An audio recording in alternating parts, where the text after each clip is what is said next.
આવજો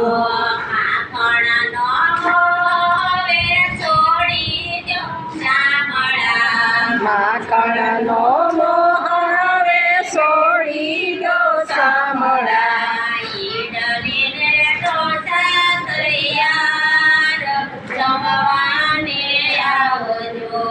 ઈડલી ઢોસા તૈયાર જમવાને આવજો આપો ઘનશ્યામ જમવાને આવજો નોતરો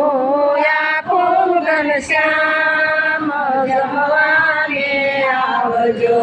બેટી સપકોડીને ચટણી સમોસા પેટી સપકોડીને ચટણી સમોસા દાળવડા પીરસ્યા છે સાત જમવાને આવજો દાળવડા પીરસા છે સાત જમવાને આવજો આપો ઘનશ્યામ જમવાને આવજો બોલો કરું આપું ઘનશ્યામ જમવાને આવજો કાચી પાવલાવી હું તો અહીંયા ના હેતથી કાજી પાવલા